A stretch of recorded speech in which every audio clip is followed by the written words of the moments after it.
Good morning class 5th students. I hope that you all are doing good. Welcome to your English class. So today I am going to explain you the book exercise of Rip Van Winkle. So let's start with the book exercise explanation.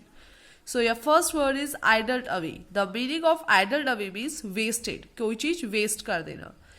Constant का मतलब होता है study, जो हमेशा का आपका साथी होता है, हमेशा, ठीक है. स्टडी जो चीज चेंज नहीं होती है, एक जैसी रहती है. कंपेनियन का मतलब होता है partner. Realize, the meaning of realize is to understand. Descend, to move down, कहीं से नीचे उतरना. Barrel, a wooden container, कोई वुडन का बर्तन. Content, the ingredients होते हैं सामान की जो लिस्ट होती है, उसको क्या बोलते हैं, ingredients या फिर content. Now your next question is question number 2. Now you have to write the meaning of these words. ठीक है, यहाँ पे meaning लिखे हुए हैं, आपको इनका word लिखना है. Near the lower part of a mountain is called, जो माउंटेन का नीचे वाला पार्ट होता है उसको क्या बोलते हैं, foothills. FOOTHILLS, foothills. With grey hair is called grizzled. GRIZZLED. Grey hair मतलब जैसे जो ओल्ड पीपल होते हैं उनके होते हैं ना, जो हेयर्स होते हैं वाइटिश टाइप के, उसको बोलते हैं grey hair, grizzled.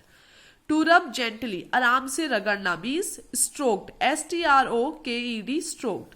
To be very surprised, हैरान हो जाना. Astonished, ASTONISHED. Known to you, जो चीज आपको पता होती है. Familiar, FAMILIAR, familiar. Okay. Now next is true false. Now you have to write true in front of a correct sentence, false in front of wrong sentence. Rip was kind to children. Rip जितने भी बच्चे थे उनके लिए दयालु था. True. Rip was a hardworking man. Rip hardworking man था. No, he was a lazy man. तभी जो उसका फार्म था वो भी बेकार हो गया था. False. The short old man on the mountain was his constant companion. जो रिप को एक शॉर्ट हाइट का आदमी मिला था वो उसका हमेशा का पार्टनर था. No, सिर्फ वो थोड़ी देर का पार्टनर था. बट हमेशा का पार्टनर कौन था, रिप का dog. False. Rip helped the old man on the mountain because he wanted to have a drink from the barrel. Rip ने उस ओल्ड मैन की इसलिए हेल्प करी क्योंकि वो जो बैरल था, वुडन का कंटेनर था, उसमें से उसको ड्रिंक पीनी थी. Falls. Rip was away for 20 years because he was asleep on the mountains. Rip 20 years तक इसलिए दूर था क्योंकि वो पहाड़ों में सो गया था. True. The drink from the barrel made him fall asleep for 20 years. जो ड्रिंक रिप ने पिया उसकी वजह से ही वो सोए रह गया था. True. Nobody recognized Rip when he came back because he had reached the wrong village. जब रिप वापस आया लोगों ने उसे इसलिए नहीं पहचाना क्योंकि वो गलत गांव में चले गया था. फॉल्स. लोगों ने उसको इसलिए नहीं पहचाना क्योंकि 20 years तक उसमें काफी ज्यादा चेंजेस हो गए थे. उसकी लंबी लंबी बियर्ड हो गई थी और फेसेस में रिंकल हो गए थे. Now complete the following sentences. You have to complete the following sentences from the story.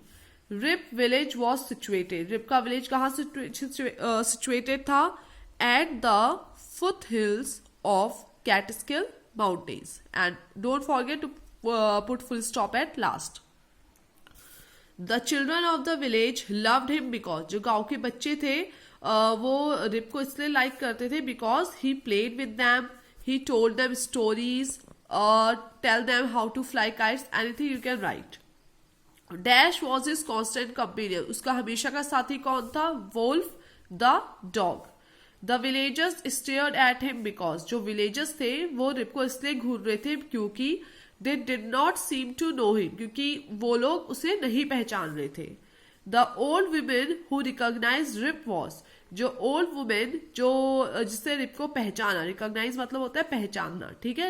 Rib को पहचाना वो कौन थी? उसकी नेबर, पुरानी neighbour.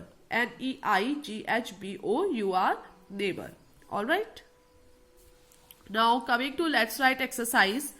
What were the strange things about the man on the mountains? जो mountains में वो छोटे छोटे आदमी थे उनके बारे में क्या strange चीज थी, क्या अद्भुत था, क्या different था?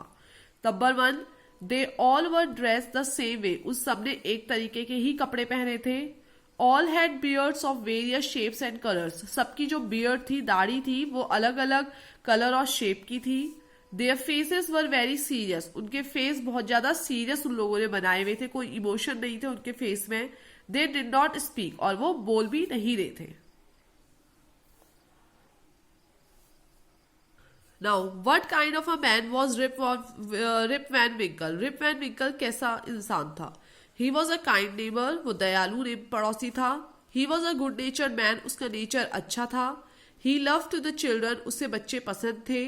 He was a very lazy man, लेकिन वो बहुत ज़्यादा lazy था. Alright? Now, next, vocabulary building. Pick out the names of the game mentioned in the story. Now here are some names of the game. You have to pick the names of those games which are mentioned in the story.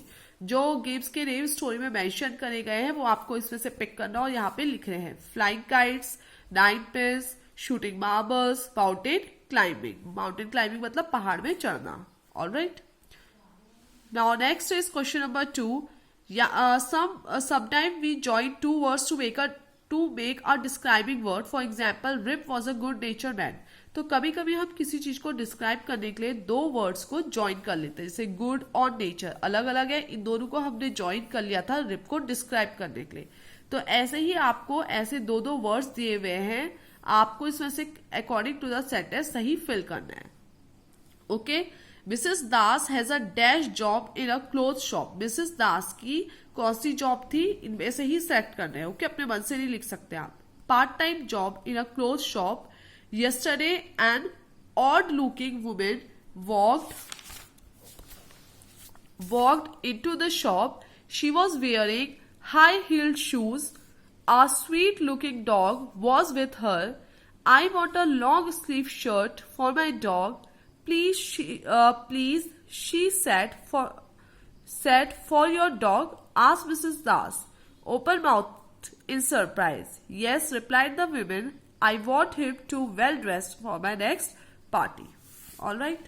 Now here are some silent letter. आपको इसमें से जो silent letters होते हैं जिसकी sound नहीं आती है वो letters यहाँ पे लिख रहे हैं. जैसे D, knife, not, no. इसमें क्या silent है? K. तो आप क्या लिखोगे यहाँ पे? K silent. Okay.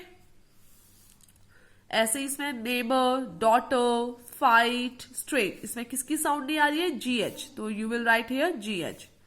Honest, honor, R, ear. किसकी साउंड नहीं आ रही है? H. तो you will write here H. Okay. This you can do by yourself. आपको ऐसे ही all letters यहाँ पे लिखने हैं. Only up to here we will do in the book, and there are no question answer or that make sentences for your notebook work. Okay, in this chapter. From our next class we will start the new chapter. Till then, thank you everyone.